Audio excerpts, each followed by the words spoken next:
Boa noite, pessoal. Estamos começando. É sempre uma alegria e uma grande emoção a gente começar uma live.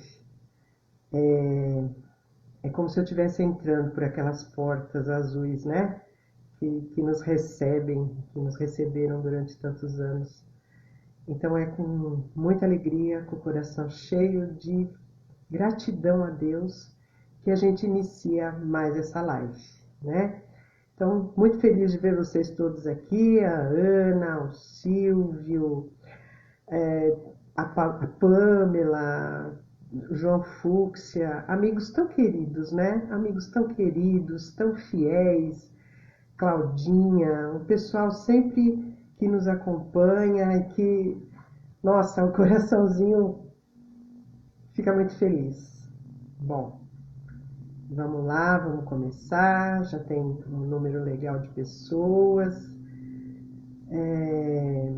Gente, vamos começar pelo mais simples, né? Cris, minha chefona, a Silvia Mi, todo esse pessoal. Gente, juro por Deus, quem me conhece, quem me vê lá no Caminho da Luz, sabe que eu sou a Maria do Abraço, né? E eu morro de saudade, de vontade de abraçar todos vocês. Mas cada vez que a gente entra aqui nessa live, que a gente vê todos vocês entrando, dando boa noite, pondo a mãozinha, o coraçãozinho, é como se eu estivesse sendo abraçada por cada um de vocês. É muito bom, eu fico muito feliz. Então vamos lá. Boa noite para todos vocês. Quero avisar que a gente sempre fala isso, mas é sempre bom reforçar, porque a nossa esperança é que sempre tenham pessoas. A chefona é sacanagem, né, Cris? Mas minha amigona. Sempre espera que tenham pessoas que tenham frequentadores, alunos, pessoas que não tinham ainda tido a oportunidade de assistir às lives, estejam entrando. Então a gente sempre repete, né, que as nossas lives são diárias, de segunda a sexta-feira às 19h30 e de terça-feira à tarde às 14 horas e aos sábados e domingos a partir das 10 horas. Então, gente, tem live para todos os gostos, para todos os horários, né? E é uma oportunidade da gente rever nossos amigos e estarmos aí felizes com a nossa casa que abriu essa forma de utilizar o que a tecnologia tem de melhor hoje para que a gente continue ligado. Então, eu vou, primeiro de tudo, chamar meu amigo, porque eu tenho um amigo que vai compartilhar comigo essa live hoje, vai fazer a prece, vai me ajudar no final, nas vibrações, e eu vou chamar ele agora, desde o começo, para ele poder dar um oi para todo mundo, que eu sei que todo mundo está com saudade dele também, tá bom? Então vamos lá, meu amigo, vou te chamar. Vê se você fica a postos aí, hein?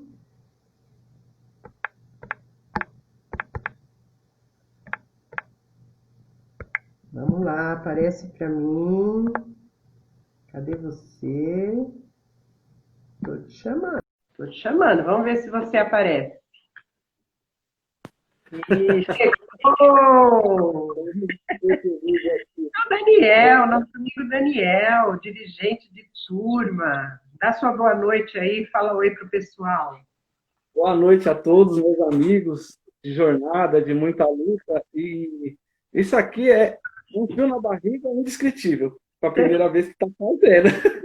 É a mesma coisa que subir na tribuna pela primeira vez e dar uma aula. Mas é emocionante sentir essa oportunidade que Jesus nos dá de poder estar aqui, né, ao vivo com vocês, transmitindo esse amor, esse calor, em pensamento e ao vivo ao mesmo tempo. Então estamos aqui. Boa noite a todos. Legal. Dani, vou dar os avisos e depois já vou pôr a musiquinha para você fazer a prece para nós, tá bom? Então vamos lá. Óculos, para não perder o costume, né? Então vamos lá.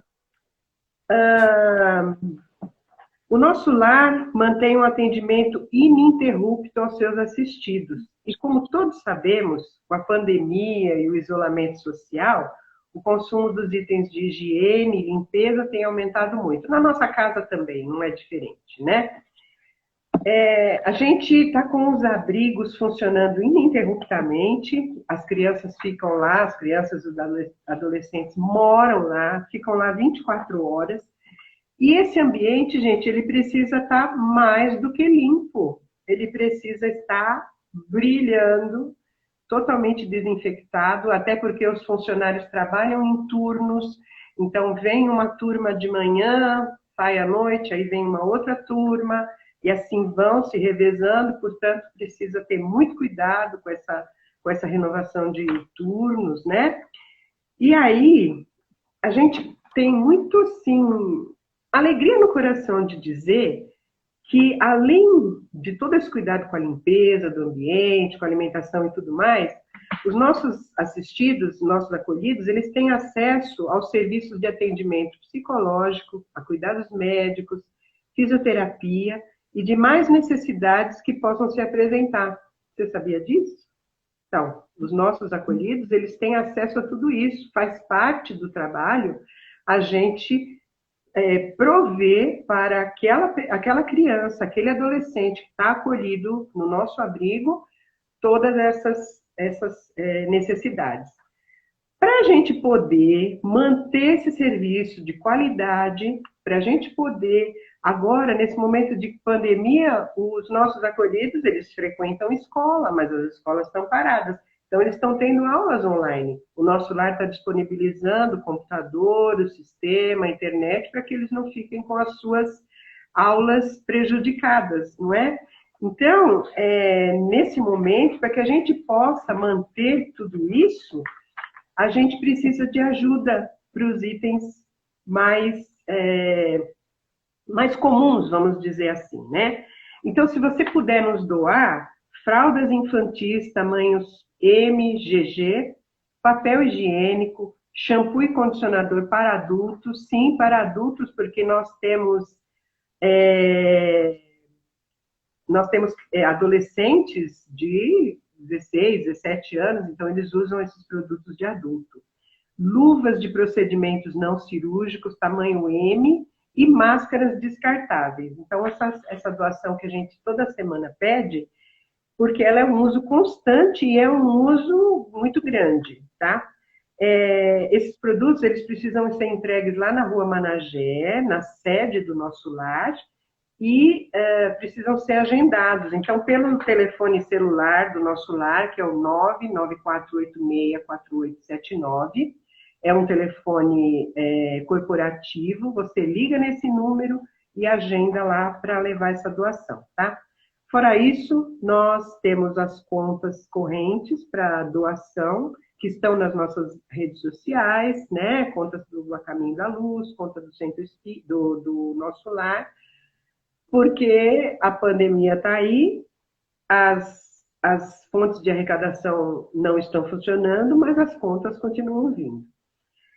E o Mercalar, que está sendo preparado com muito carinho para quando reabrir, está com itens novos, muito arrumados e tudo mais. Então, você podendo fazer uma doação de terça-feira, exceto feriados, das 8 às 16 horas, na rua Jacob Fati, lá naquele portão de baixo, onde é a saída da festa junina, tá bom? E a gente, lembrando que não recebemos móveis. Bom, acabamos nossos avisos. Então, Daniel, prepara o coração aí para a prece. Eu vou pôr uma música rapidinho e depois da música você já faz a prece para nós, tá bom?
Bom, eu vi que o pessoal disse que estava baixo, mas o som do computador, desculpa, eu não consegui fazer melhor. Mas era a Ave Maria cantada pela Paula Zamp, tá bom?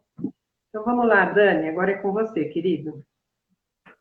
Vamos todos cerrando os olhos e vamos agradecer a Deus, nosso Pai, pelo dom da vida, pela oportunidade de comunhão com os espíritos de luz, com a Caminho da Luz, nossa casa espírita, com os nossos companheiros queridos.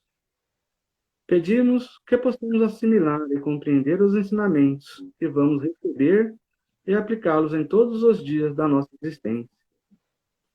Que façamos o Evangelho de Jesus presente em todos os nossos atos e no nosso dia a dia.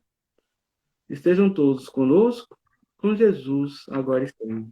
Graças a Deus. Agora a prece, a palestra com a nossa Rosa. Então vamos lá. Você quer ficar aí? Eu quero. Quer? Então vamos lá. Gente, a Lúcia, ela gosta de me desafiar. E ela me falou assim: nossa, escolhi um tema maravilhoso para você. Vocês vão ver. Difícil, gente. Muito difícil. Vamos lá.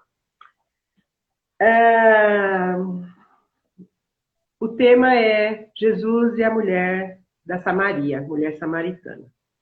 Esse texto, ele é exclusivo do Evangelho de João, no capítulo 4. E ele é um texto que, para a gente ler na Bíblia, ele é muito, muito simbólico, né? Muito simbólico. Porque ele fala, né, da questão dos samaritanos. A Samaria era um local... desculpa, gente, eu vou dar uma pequena introdução histórica para que a gente possa entrar no contexto, não é? Então, o que acontece? Lá no começo, 1000 e tantos anos antes de Jesus, teve aquela divisão das 12 tribos, não é? E o que foi essa divisão das 12 tribos? Cada um pegou lá um pedaço, formou Israel, e aí tinha as duas tribos que foram dissidentes. Uma delas era a Samaria, outra era a tribo de Benjamim. Aí acontece que a Samaria, essa tribo dissidente, ela foi invadida por muitos povos. Ela foi várias vezes invadida. Se você olhar a história, século 700 a.C., ela foi invadida pelos assírios. Então, aquele território, ele teve uma miscigenação de povos e de raças. E, por conta dessa miscigenação, ele tinha muitos deuses, né? Porque cada povo que invade, ele traz a sua tradição religiosa, né? Então, muitos povos estavam ali. E aí, um desses povos que ali invadiu e tomou conta, construiu um templo.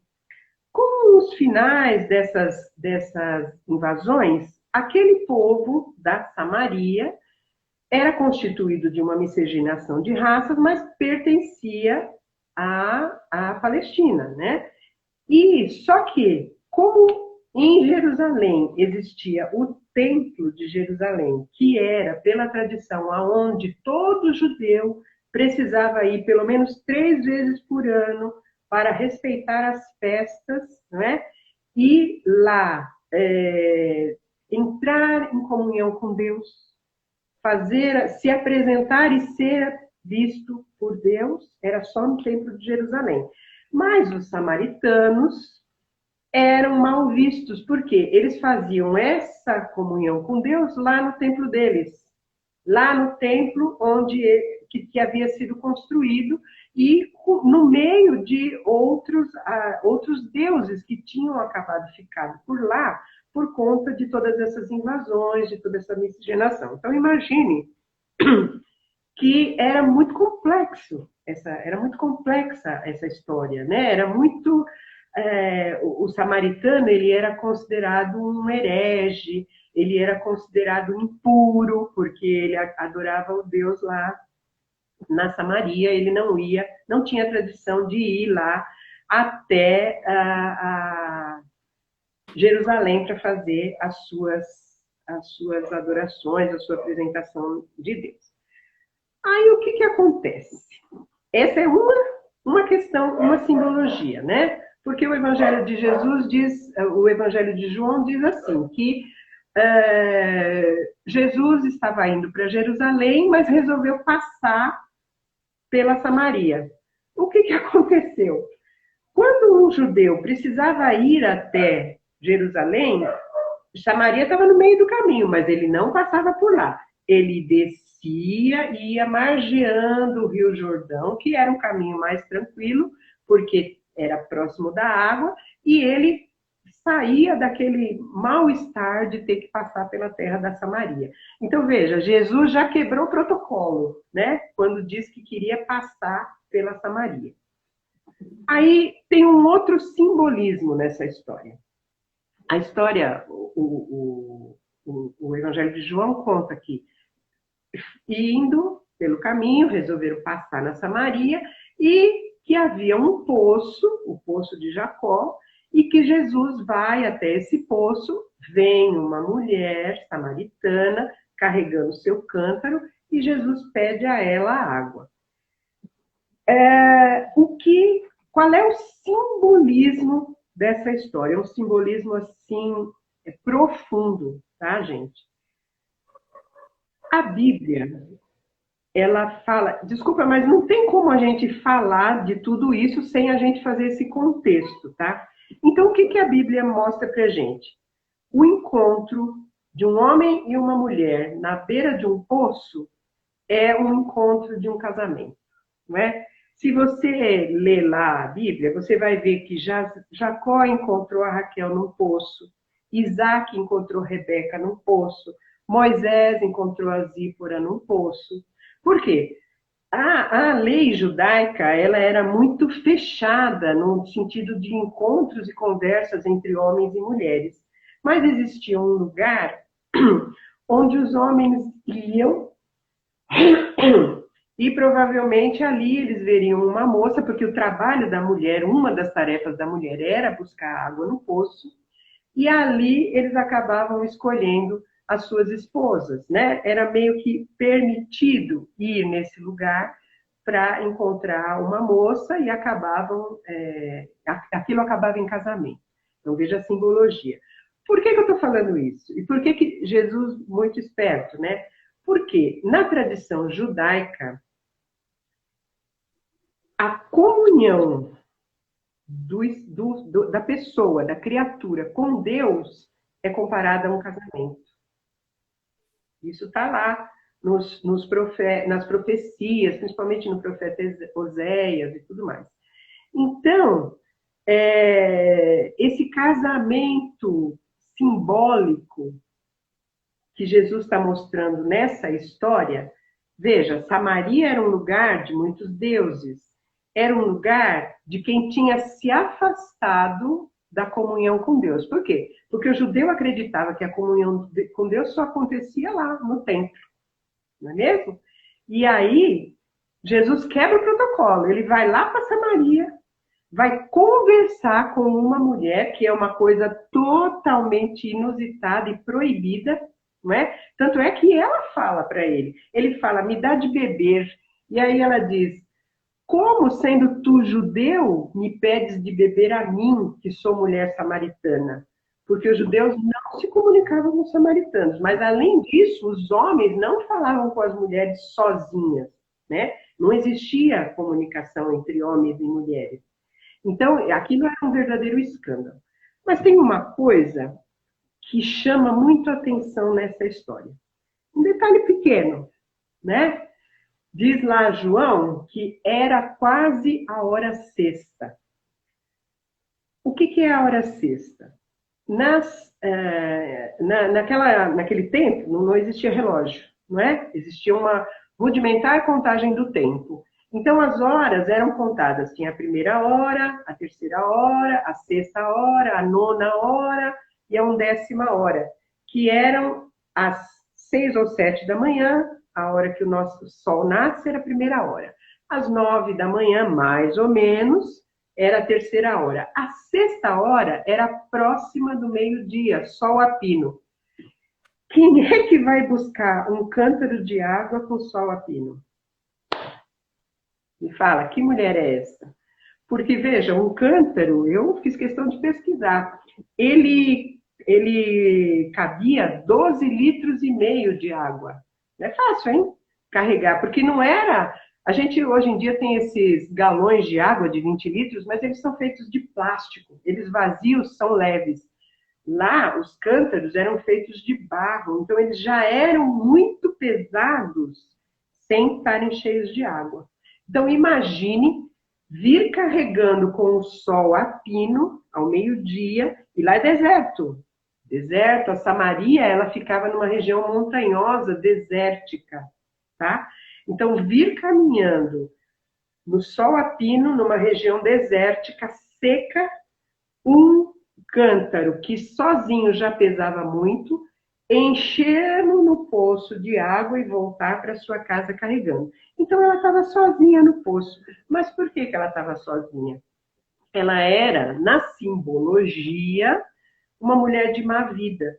Porque, continuando o diálogo, né? Quando ela diz para Jesus, eu sendo tu judeu, conversar com uma mulher samaritana, ele diz assim, se tu soubesses com quem estás falando, pedirias a minha água, e eu te daria a água da vida, que jamais te daria sede novamente. E aí, essa história ela é interessante, se você lê ela assim de ler, pegou secamente e leu, é muito confusa, né? Porque está falando de água, de repente fala de água da vida, de repente Jesus pergunta para ela, sem mais nem menos, cadê seu marido? E aí ela fala, não tenho marido. Ele fala, respondeste bem, não tens marido. E este com que já tiveste 5 maridos, mas este que agora está não é teu marido.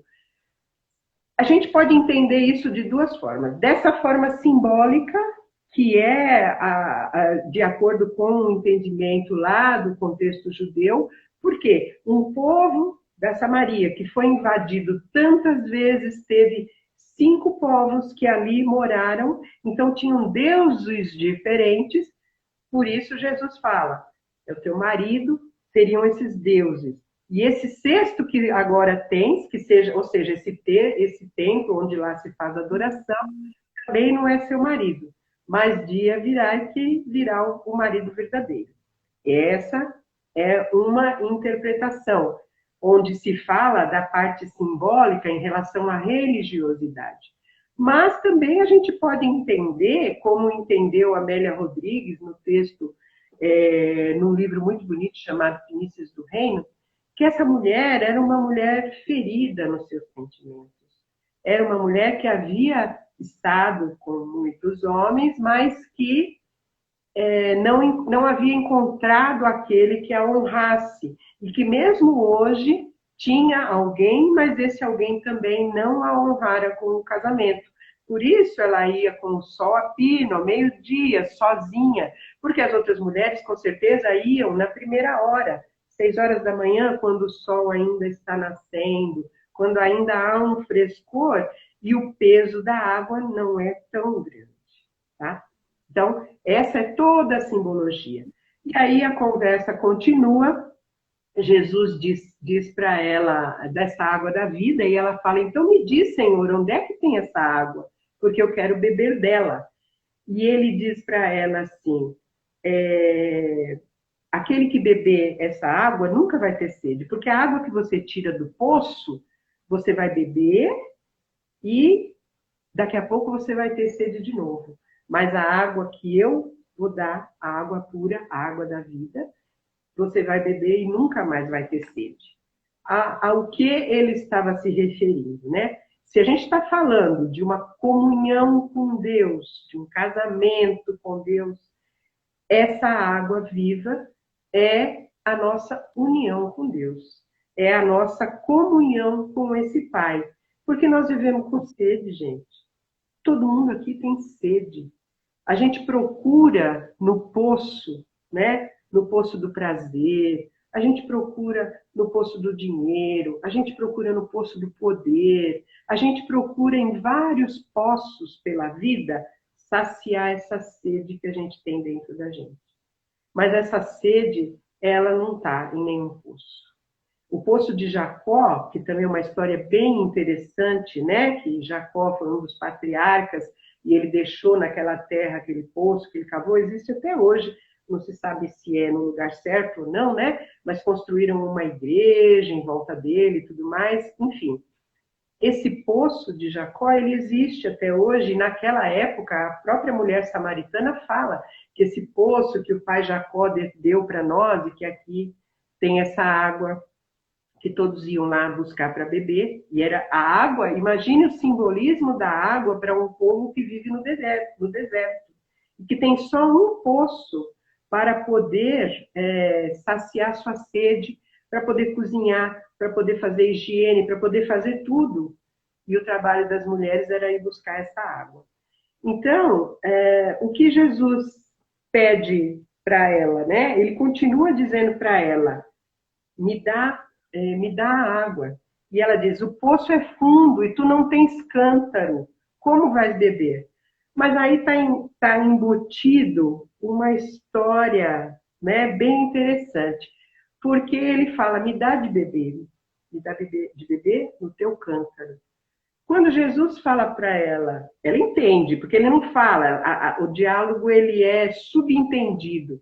Mas quando ele diz para ela, me dar de beber, e ela diz, não tenho cântaro, por quê? Porque a nossa relação com Deus e com Jesus precisa ser uma relação de intimidade. E você não bebe água no copo de ninguém, a menos que você não tenha intimidade com essa pessoa. Jesus estava dizendo para ela que ele queria intimidade com ela. Intimidade de alma, de coração. Deus já tem isso com a gente, mas a gente não tem com ele. Não é mesmo? Ele já é íntimo do nosso coração, do nosso pensamento, do nosso entendimento, de tudo que nós somos. Mas nós não somos íntimos de Deus. Porque nós nos escondemos. Nós temos vergonha, às vezes, de fazer uma prece e dizer o que a gente quer de verdade. E Deus sabe de tudo, não é? Então, ele estava dizendo para ela, olha, você não vai casar comigo, né? Simbolizando ali a humanidade, né? A humanidade que tem tantos deuses e que procura o bem em tantos poços. Você não vai casar comigo se você não quiser ter intimidade de alma comigo, né? E a história segue, mas aí eu vou dar uma paradinha nessa história, porque a gente precisa, acima de tudo, pegar esse ensinamento que é tão bonito, tão simbólico, tão poético, não é? Principalmente lendo lá na fala da Amélia Rodrigues, ela é muito descritiva, então ela fala das cores do céu, das plantações, e isso tudo é muito bonito, muito poético. Mas a gente precisa pensar hoje. Hoje é 23 de julho de 2020. Hoje nós estamos em plena transição planetária. Estamos confinados às nossas casas. Muitos de nós estamos tendo que conviver com situações absolutamente diferentes, inusitadas, não é? E por que a gente vai falar da mulher samaritana, do deserto, da história história e de Jesus se a gente está vivendo essa história, né? A gente pode fazer uns paralelos, né? Vamos fazer uns paralelos. Eu creio que aqui tem muitas pessoas que conhecem o A Caminho da Luz, mas também tem pessoas que não conhecem o A Caminho da Luz. Então, rapidamente eu vou dizer que o A Caminho da Luz, ele tem sido o Templo de Jerusalém para muitos de nós. Porque nós vamos lá, sentamos naquelas cadeiras, conseguimos olhar para aquele quadro de Jesus que está batendo a porta, que não tem trinco, porque precisa ser aberto por dentro, para o nosso coração. E ali nós conseguimos nos conectar a Deus. Nós conseguimos dizer para Ele muitas coisas. E nós conseguimos sentir que ali nós estamos em comunhão com Deus.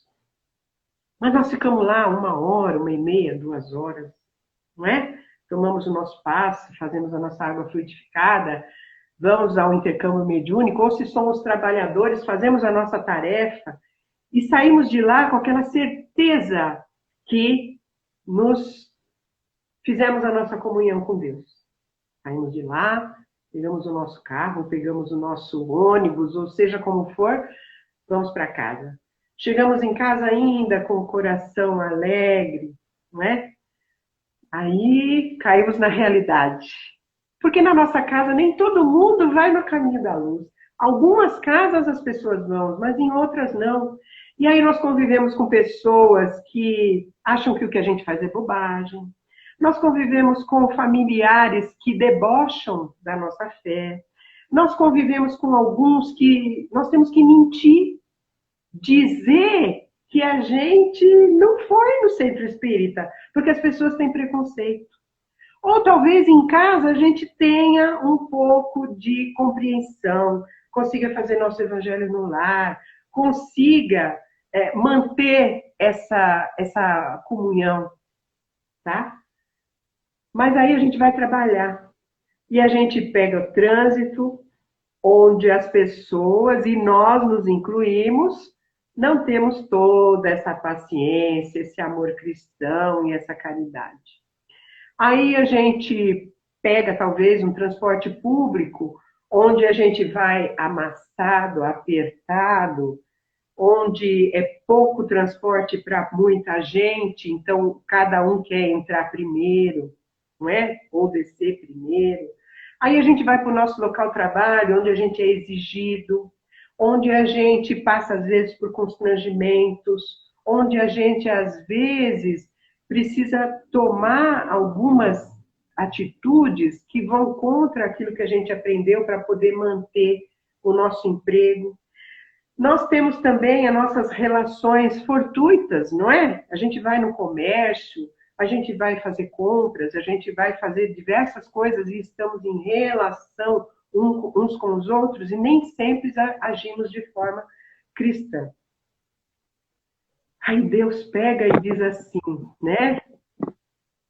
Preciso, para a transição planetária, para que a Terra passe a ser um mundo de regeneração, eu preciso que os meus filhos da Terra não estejam mais em comunhão comigo só no Templo de Jerusalém. Não só na Igreja Católica, na Igreja Evangélica, no Templo Budista, Umbandista, ou no Centro Espírita, ou seja onde for que nós vamos para fazer nossa comunhão com Deus. Eu preciso que os meus filhos, para habitarem essa terra nova e renovada, estejam em comunhão comigo em todo lugar, na terra toda. Consigam se manter comigo sempre em comunhão, em qualquer momento, em qualquer lugar. Então, vou colocar todo mundo dentro de casa. Fecha as portas dos templos, porque você vai ser obrigado a fazer como Jesus disse aqui. Dia virá em que Deus será adorado em espírito e verdade. Nem no templo da Samaria, nem no templo de Jerusalém. Nem na igreja evangélica, nem na igreja católica, nem na igreja budista, nem no templo bandista, nem no centro espírita. Então Deus precisou nos colocar em contato com o pior de nós. Qual é o pior nesse momento? Nós não temos liberdade, não é? Nós não temos liberdade. Às vezes eu estou aqui, eu quero fazer uma coisa, eu penso, vou comprar tal coisa. Não posso sair. Não é? Eu não posso respirar, gente. Eu tenho que sair com uma máscara me tampando. E eu vou fazer meus exercícios, porque eu sou uma pessoa que gosta de fazer umas caminhadas. É horrível caminhar de máscara. Mas eu tenho uma lei humana que me obriga a usar máscara. Então, a minha liberdade de respirar o ar está tolhida. Está tolhida. A minha liberdade de ir para o meu trabalho do jeito que eu quero, na hora que eu quero, está tolhida. Deus, então, está nos dizendo assim, olha, gente, chega de brincar de templo. Chega de brincar de casamento. Chega. Agora, eu preciso que rapidamente vocês entendam que eu estou dentro de vocês. E que eu preciso dessa comunhão divina 24 horas por dia. E não só nas 2 horas que você passa dentro da casa espírita. Ah, Rosa, mas você está dizendo então que o centro espírita vai acabar? Que a gente não vai trabalhar mais? Que a gente não vai ter mais a nossa oportunidade de fazer caridade, de servir? Não, eu não estou dizendo isso. Eu só estou dizendo que a gente acabou transformando o nosso templo religioso no templo de Jerusalém. Num lugar que a gente vai, adora a Deus e sai de lá e esquece tudo. Porque você vai devagarinho, tentando fazer sua reforma íntima, mas em muitos momentos a gente esquece. E se os nossos amigos lá da casa espírita vissem a gente fazendo algumas coisas que a gente faz fora da casa espírita, eles iam cair muito no nosso conceito, não é? Porém, gente, Deus sabe que é difícil, Ele sabe, mas Ele sabe também que às vezes a gente precisa de um remédio amargo para sarar, e por isso Ele nos deu aqui essa pandemia e esse isolamento social e toda essa dificuldade. Porque Ele viu em nós essa mulher samaritana cansada, que é obrigada a sair no sol do meio-dia carregando um cântaro vazio muito pesado e voltar trazendo ele cheio de água. E fazer essa viagem muitas vezes para poder fazer seus afazeres, que é o que a gente fazia, né? Era o que a gente estava fazendo na nossa vida todos os dias, vivendo como a gente estava vivendo. Hoje a gente teve que mudar muita coisa, mudar muitos valores, mudar a forma de agir. Ainda estamos aprendendo.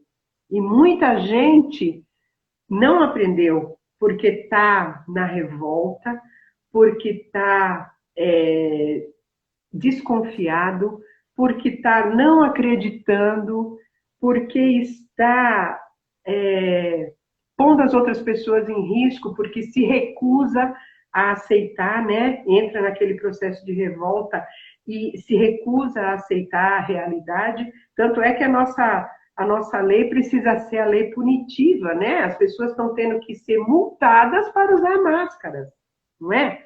Então a gente desconfia de tudo, a gente desconfia que isso é verdade, que isso é mentira, que os números estão errados e tudo mais. Difícil, muito difícil. Mas tem uma luz no fim do túnel, não é? Porque a gente está aprendendo alguma coisa. E como eu disse, o centro espírita, ele precisa voltar não como o templo de Jerusalém, que a gente vai lá para se apresentar a Deus e para entrar em comunhão com Ele só naquelas 2 horas.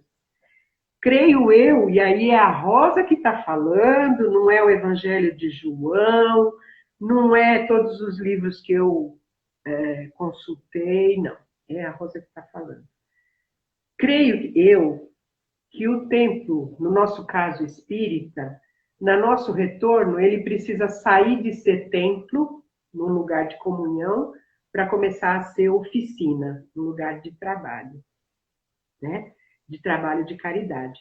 Porque se nós pudermos aproveitar mesmo esse momento de autoconhecimento, de autoaceitação, de melhorar a nossa relação com o próximo mais próximo e de fazer a nossa comunhão com Deus constante e não só naquele momento lá, nós vamos chegar lá na casa espírita e encontrar nela a nossa oficina de trabalho, a nossa oficina para testar tudo isso, para poder fazer a nossa orientação, para poder aplicar o passe, para poder fazer o trabalho de cura, para poder fazer o intercâmbio mediúnico, porque isso vai voltar de uma forma diferente, porque nós vamos precisar se adaptar de muita coisa. Mas nós vamos voltar diferente. Nós vamos voltar como aqueles que já têm a comunhão com Deus, comigo, o tempo todo. Então eu posso me doar melhor. Porque essa água da vida é amor. Né? É o amor de Deus, é o amor de Jesus, é esse casamento com a humanidade. E aí, quando a gente tiver esse amor, essa água da vida que nós nunca mais vamos ter sede, nós vamos poder atender e fazer o trabalho que a gente já fazia com muito mais amor. Porque vamos poder ver naqueles que nos procurarem alguém que é exatamente igual a nós, que teve sofrimento, que teve dor, que teve dificuldade, que passou por um tanto de desafio tão grande que não conseguiu, talvez, manter essa sintonia que a gente conseguiu. Espero que tenhamos conseguido. Espero que quando a gente chegue lá para retomar nossa tarefa, a gente esteja aqui, ó, comunhão com Deus. Aquele Deus que me sonda e me conhece. Ele já sabe quem eu sou, ele já me conhece e eu estou em comunhão com Deus. Então eu vou lá para trabalhar, para me ofertar com o meu amor, para doar o meu amor. Isso só se faz na casa espírita? Não. Não. E talvez eu vou dizer de novo que é o meu pensamento que o templo budista, o templo umbandista, a igreja católica, a igreja evangélica, todos os templos onde nós humanos vamos para fazer comunhão com Deus, nós vamos passar a ir agora para ir para uma oficina de trabalho, para nos doar, e nos doar com esse amor puro, com essa água da vida que descemos. Tá? A respeito disso, eu vou falar de Paulo. Claro que eu não posso deixar de falar de Paulo, que vocês sabem, mas eu vou falar de Paulo por meio de Emmanuel, né? Então, na carta aos Hebreus, no capítulo 13, versículo 10, Paulo diz assim: temos um altar. Ele está falando lá dos sacrifícios, né? Dos sacrifícios dos animais que se fazia lá em Jerusalém e tudo mais. E aí ele fala desse altar que ninguém pode, não pode se fazer sacrifícios nesse altar, porque esse altar é íntimo. E aí, Emmanuel, com seu poder maravilhoso de síntese, né, no livro Fonte Viva, ele usa este versículo, esta palavrinha, temos um altar, no livro Fonte Viva, no capítulo 93, chamado Altar Íntimo. Então ele vai falando que até agora nós construímos altares para adorar a Deus. Construímos altares de pedra, altares de tendas, altares de toda forma para reverenciar a Deus. Então, quando esses altares estão construídos, nós enfeitamos esses altares, né? Colocamos lá flores, imagens, dependendo da vertente da religiosidade, que nem o Marcelo falou ontem, maravilhosamente, Marcelo, emocionante a sua fala sobre religião, religiosidade. Então ele fala assim, que quando esse monumento, né, a fé, esse templo está erigido, nós o enfeitamos de acordo com aquilo que nós entendemos que seja o mais belo. Afinal, nós estamos construindo um templo para adorar a Deus. E ele diz que tudo isso é muito respeitável, porque mesmo quando nós vamos lá nesse templo, esquecendo que existem outras pessoas passando as piores necessidades, ainda assim, todo local de adoração a Deus é respeitável. Mas, como Jesus lembrou aqui para a mulher samaritana, haverá um templo em que não um templo, em que Deus será adorado em espírito e verdade. E aí ele fala uma frase que eu tenho que ler, porque ela é de uma beleza, né, fantástica. O cristão acordado, porém, caminha oficiando como sacerdote de si mesmo.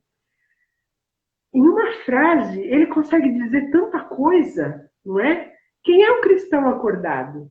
É aquele que já está em comunhão com Deus. Que já compreendeu que o templo de pedra é uma oficina. Então, esse cristão acordado, ele caminha oficiando. O que é oficiar? Ele se refere aqui ao ofício dos cultos, das missas, não é? Então, o cristão acordado caminha oficiando como sacerdote de si mesmo. Eu não preciso estar dentro de um templo para fazer a minha comunhão com Deus. Para fazer o meu culto, a minha missa, a minha palestra, ou seja, qual for o tipo de cerimônia religiosa a qual eu estou habituada, eu não preciso estar dentro de um templo, porque eu tenho esse templo dentro de mim, eu tenho esse altar. Altar é a parte mais importante de qualquer templo. Nós, lá no Caminho da Luz, temos a nossa tribuna, não é? Mas o que é a tribuna? É aquele lugar mais sagrado. No Templo de Jerusalém tinha um lugar mais sagrado, que só o levita podia entrar, não é? Os outros ficavam nos átrios. Porém, Emmanuel diz que o cristão acordado, que é esse que Jesus fala aqui, que Deus vai ser adorado em espírito e verdade, ele caminha oficiando como seu próprio sacerdote. Nós não precisamos de ninguém para nos conduzir para Deus. Nós não precisamos que outra pessoa nos conduza a Deus. Nós somos sacerdotes de nós mesmos. E é esse o recado que Deus está dando para nós nessa pandemia. Não é? Você é seu próprio sacerdote. Você pode falar comigo a hora que você quiser. Você não precisa estar num templo de pedra. E aí ele diz assim, caminha oficiando como sacerdote de si mesmo, glorificando o amor perante o ódio, a paz diante da discórdia, a serenidade à frente da perturbação, o bem à vista do mal. Esse é o cristão acordado que já está em comunhão com Deus. Onde ele estiver, ele vai saber que ele pode ser a paz diante da discórdia, ele pode ser a serenidade quando houver perturbação, ele pode ser o bem à frente do mal, ele pode ser o amor à frente do ódio. Então, gente, eu acho que está mais do que na hora da gente aceitar esse convite de Deus. Viver esse momento de pandemia com... não sei qual é a palavra correta para usar, mas lembrando que nós estamos vivendo a nossa vida diante de poços, mas que Jesus está nos oferecendo a água da vida, que não vai tirar, nós nunca mais vamos ter sede. E que temos dentro de nós um altar onde a gente pode ser o nosso próprio sacerdote. E que a nossa casa religiosa, seja ela qual for, ela é uma oficina, onde nós vamos glorificar o bem, onde nós vamos usar a serenidade, onde nós vamos fazer as nossas ofertas de amor puro e verdadeiro. É esse o convite. Comecemos em casa. Estamos em casa, estamos dentro da nossa casa. Vamos ser essa pessoa que glorifica o bem na frente do mal, que seja aquele que olha o seu irmão, o seu parente, o seu companheiro, não se sentindo maior, mas se sentindo irmão, igual, e sentindo que em comunhão, se eu estou em comunhão com Deus, aquele que está próximo a mim também é filho de Deus, somos iguais. Então podemos entrar em acordos, certo? Acho que eu falei muito, né, Dani? Foi ótimo. Falei muito, meu Deus. Que bom, obrigada, gente. Era isso que eu tinha para falar para vocês sobre a mulher samaritana e o encontro com Jesus. E vamos lá, Dani, agora é seu momento, tá bom? Vamos. Vou pedir para todos que preparem a aguinha fluidificada, né, para a gente fluidificar, deixar preparada num cantinho. Aquele que não pegou, peça para alguém pegar, mesmo pegue. É importante, durante as vibrações, a gente já ir fluidificando essa água, que nós vamos tomar, que vai nos acalmar, fortalecer para o dia a dia, hein? E para a noite também, que à noite a gente trabalha muito. Tá? Então vamos lá. Vou pedir a todos que vão cerrando os olhos, se concentrando na imagem do Mestre Jesus, e convidamos a todos a percorrer mentalmente todo o espaço físico do nosso lar, envolvendo numa luz intensa e radiante, que vai higienizando todo o ambiente, deixando claro, brilhante e levemente perfumado. Que os irmãos espirituais presentes no nosso lar, que ainda não podem nos ajudar, sejam envoltos no nosso amor. Num fecho de luz, sejam levados até a nossa casa de oração, onde serão amorosamente acolhidos pelos benfeitores espirituais.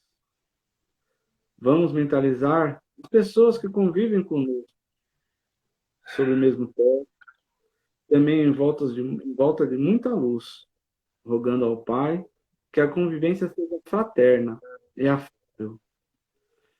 Que possamos cultivar a paciência e a indulgência e que sempre sejamos gratos por tê-los como companheiros de jornada. Fluidos luminosos são projetados sobre o alto de nossas cabeças, iluminando o nosso cérebro, atuando nos nossos pensamentos, para que sejam lúcidos, otimistas e repletos de fé e esperança. Esses fluidos curadores nos ajudam a vencer o pânico, a depressão, a culpa, as angústias e a insegurança, e a todos os pensamentos que nos afligem. E que possam atuar nos nossos sentimentos, fortalecendo o auto-perdão e o perdão ao próximo. Nosso sistema nervoso é irrigado de fluidos que nos trazem a serenidade e o bem-estar.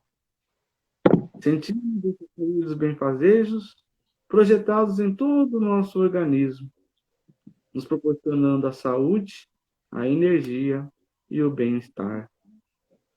Nossos frascos de água estão sendo agora fluidificados e neles estão sendo depositados os elementos necessários para o nosso refazimento. Grato que estamos, ó Pai da vida, vamos vibrar pelo nosso planeta, emitindo com a força do nosso pensamento uma luz muito intensa que envolve toda a Terra, transmitindo o nosso amor fraterno a cada irmão da humanidade, pelo nosso país, pelos nossos dirigentes, que possam ser intuídos pelos espíritos de luz e governem com sabedoria e justiça. Que o nosso Brasil seja iluminado pelo Evangelho do Cristo e que cada brasileiro se conscientize da importância de seu papel nesse processo de regeneração pelo qual estamos passando. Pelo nosso caminho da luz, que esse farol intenso e luminoso se intensifique a cada dia, alimentado pelo amor que nutrimos por esta casa de luz, que amorosamente nos acolhe, que os laços que há muito nos unem, a família a caminho da luz, se estreitem ainda mais, especialmente nesse momento de transição planetária que estamos atravessando. Pelos nossos familiares, que cada um deles seja amparado pelo Cristo Jesus e receba o que mais necessita, que seus lares sejam protegidos e abençoados, e que permaneçam nesta sublime comunhão de almas, que nesse momento se estabeleceu nos dois planos da vida. Que assim seja, graças a Deus. Vamos orar ao Pai Maior, a prece que o Mestre Jesus nos ensinou. Pai nosso que estais no céu, santificado seja o vosso nome. Venha a nós o vosso reino. Seja feita a vossa vontade, assim na terra como no céu. De cada o pão nosso de cada dia, nos dai hoje, Mestre Jesus. Nos abençoai, hoje e sempre. Graças a Deus. Fiquem todos, meus amigos, com amor e com Deus do Mestre Jesus. A palestra da Rosa foi maravilhosa. E em alguns momentos na nossa jornada, a gente consegue pegar esse flash, as gotículas de água que adentram o nosso corpo, e nós nos sentimos grandão, fortes, enorme, como se nós expandíssemos. E por algum momento nós conseguimos olhar o planeta, todos que estão à nossa volta, de um ângulo diferente, com mais paciência, com mais serenidade. Entendemos que cada um está no momento, compreendendo aquele que convive conosco. E esse flash nos faz grandão. Que nós possamos trabalhar todos os dias na nossa jornada terrena para conquistarmos todo esse galão de água, para nos mantermos num platão enorme, sempre no alto, que aí nós vamos conseguir ajudar a muitos irmãos necessitados. Obrigado, meus amigos, pela oportunidade de estar com vocês presentes. Até uma próxima. Foi muito bom ter você comigo. Deu muita. Obrigada, gente. Beijo no